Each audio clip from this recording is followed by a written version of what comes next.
लगातार बढ़ रहा है। और ऐसे में दिल्ली की बात कर लेते हैं। दिल्ली कोरोना से अछूता रही, अब आंकड़े 1100 से पार चले गए हैं। ऐसे में दिल्ली सरकार के लिए चिंता हो जाती है, क्योंकि दिल्ली में कोरोना का आंकड़ा उछाल खा रहा है। ग्राफ जिस तरह बढ़ रहा है, दिल्ली वासियों के लिए, दिल्ली की जनता के लिए ये बड़ी खबर है। आपको बता देते हैं, दिल्ली में कोरोना के मामलों में एक बहुत बड़ा रिकॉर्ड टूट रहा है। और ये रिकॉर्ड आपको बता देते हैं कि 24 घंटे में 888 नए मामले कोरोना के सामने आना अपने आप में बहुत बड़ी बात है।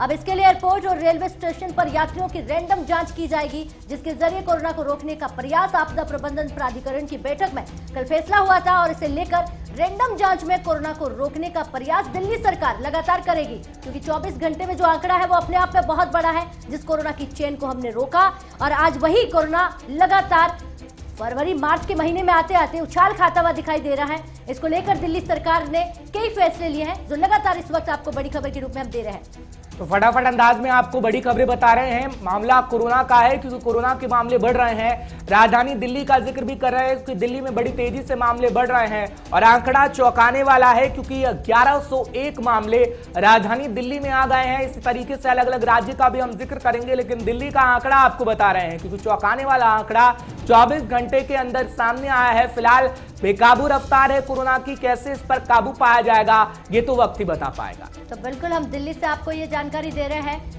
दिल्ली ही नहीं, अलग अलग राज्यों से जिस तरह कोरोना की खबरें निकल कर आ रही है, महाराष्ट्र हो, पंजाब हो, कश्मीर हो, क्योंकि अब लगातार अलग अलग राज्यों में कोरोना का ग्राफ जनता के बीच सामने आ रहा है, जिससे साफ तौर पर देखा जा सकता है कि जनता की ढिलाई किस तौर कोरोना को आगे लेकर जा रही है। अब इसके लिए अलग अलग राज्यों ने अलग अलग फैसले लेने शुरू कर दिए हैं, अलग अलग नियम बनाने शुरू कर दिए हैं कि कोरोना से हमें किस तरह निजात पानी है। क्योंकि आने वाले समय में, कुछ ही समय में, कुछ ही दिनों में कहें तो होली उत्सव है, उसको लेकर भी तैयारियां सरकार की तरफ से की खुली जिस जगह पर होली उत्सव मनाया जाता है, खुलेआम जहां पर होली मनाई जाती है, उस पर रोक लगा दी गई है। बहुत सारी ऐसी चीजें हैं जो सरकार करने का प्रयास कर रही है, ताकि आने वाला जो आंकड़ा है 888 को हम 888 तक रोक पाए। यह आंकड़ा आने वाले समय में डरावना ना हो जाए, इसके लिए सरकार अब सचेत हो गई है, लगातार इस पर काम कर रही है। उससे पहले सभी राज्यों के मुख्यमंत्री से देश की प्रधानमंत्री ने वर्चुअल तरीके से बैठक की, और ये सीधे तौर पर उन्हें बोल दिया गया कि राज्य सरकार अब अपने हिसाब से देख ले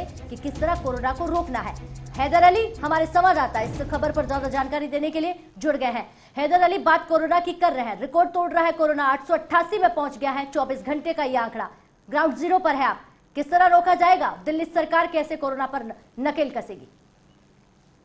बिल्कुल राधिका, देखो पिछले 24 घंटे के अंदर 1100 से ज्यादा मामले एक बार फिर दिल्ली में सामने आए, जो कि इससे पहले 19 दिसंबर को दर्ज किए गए थे 1100 से ज्यादा मामले, और अब मार्च में आए। हाँ। तो ये वाकई स्थिति भयावह है। और उसी कड़ी में आप देखें तो दिल्ली सरकार डीटीएम में काफी सख्त हो गया है और उन्होंने गाइडलाइंस जारी कर दी है। कल भी हम उस चीज की चर्चा कर रहे थे, शाम होते होते गाइडलाइंस आ गई हैं, और अब किसी भी सार्वजनिक जगहों पर, चाहे वो धार्मिक स्थल हो, पार्क हो, ग्राउंड हो या मार्केट हो, वहां पर किसी भी तरह पब्लिक इकट्ठी नहीं हो सकती है, त्योहार नहीं मनाए जाएंगे। हालांकि आगामी होली हो, शबे बारात हो, या जितने भी रामनवमी के त्योहार आ रहे हैं, सब अब घरों में रहकर मनाने होंगे।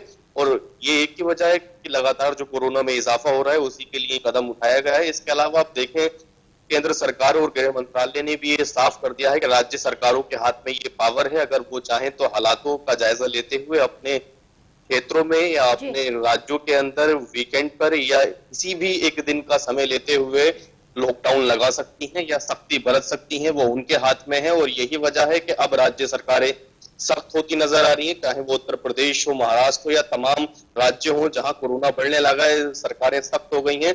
दिल्ली के अंदर ही आप देखें, रैंडम चेकिंग को बढ़ा दिया गया है। एयरपोर्ट हो, रेलवे स्टेशन हो, आईएसबीटी बस अड्डे हो, सभी जगहों पर आरटीपीसीआर और एंटीजन टेस्ट किट से अब आपकी जांच होगी, अगर उन राज्यों से आते हैं जहां कोरोना सबसे ज्यादा हो रहा है। इसके अलावा आप देखें, सैंपल का साइज बढ़ा दिया गया है। पिछले 24 घंटे की अगर बात करें तो 84,000 से ज्यादा दिल्ली के अंदर सिर्फ सैंपल कलेक्ट किए गए हैं, और अब तक 1,40,00,000 जांच हो चुकी है। वैक्सीनेशन बढ़ा दी गई है। तो दिल्ली को बचाने के लिए, चूंकि दिल्ली देश की राजधानी है, पूरी पुरजोर कोशिश की जा रही है, लेकिन अब ये तो आने वाला वक्त बताएगा कि इसकी जानकारी दीजिएगा, क्योंकि रैंडम टेस्टिंग की बात आप कह रहे हैं। अगर मान लीजिए दूसरे राज्य से कोई बस के जरिए राजधानी दिल्ली आता है तो रैंडम टेस्टिंग उसकी की जाएगी। अब वो करवाना चाहे तो रैंडम टेस्टिंग की जाएगी, या हर एक का रैंडम टेस्ट किया जाएगा, वो एयरपोर्ट पर हो या फिर बस अड्डे पर हो? इसकी जानकारी थोड़ा दीजिएगा, क्योंकि लोगों में अभी भी कंफ्यूजन बरकरार है। हर्ष, इसमें नो चॉइस ऑप्शन है, वो आपको करानी ही होगी। अगर आप उन राज्यों से आते हैं जहां कोरोना फैल रहा है, तो वो दिल्ली के अंदर आते हैं, आपको क्विक रैंडम चेकिंग का प्रोसेस जो है वो पूरा करना पड़ेगा। अगर आप ऐसा नहीं करते हैं तो आपको 14 दिन का क्वारंटीन काटना पड़ेगा। डीडीएमए ने जो अपनी गाइडलाइंस जारी की है उसमें ये साफ तौर पर मेंशन किया गया है, इसमें किसी भी तरह की लापरवाही को नहीं देखा जाएगा। अब आप देखें, जब कोरोना बढ़ने लगा है तो पब्लिक का सपोर्ट भी जरूरी है ऐसे में, और लोगों से ये उम्मीद भी की जा सकती है कि इसमें लोग सपोर्ट करेंगे।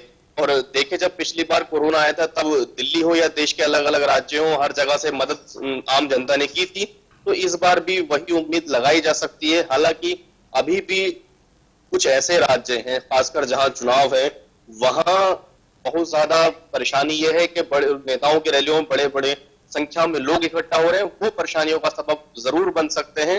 हालांकि अब पश्चिम बंगाल में आने वाले वक्त में इलेक्शन कमीशन ऑफ इंडिया ने भी इस चीज का जिक्र किया है कि नेताओं को सावधानी बरतनी चाहिए, लेकिन वो कितनी बरती जाएगी वो वक्त बताएगा। अभी आप देखें कि देश में 40,000 से ज्यादा मामले सामने आने लगे हैं, तो स्थिति खराब एक बार फिर से होने वाली है। पिछले साल भी वो मार्च का ही महीना था जब देश में लॉकडाउन लगा था, आज भी 25 मार्च है और स्थिति यह है कि 40,000 से ज्यादा मामले देश में मिल। खबरों से अपडेट रहने के लिए JQ24/7 न्यूज के YouTube चैनल को आज ही सब्सक्राइब करें और हमारे Facebook पेज को भी अभी फॉलो करें।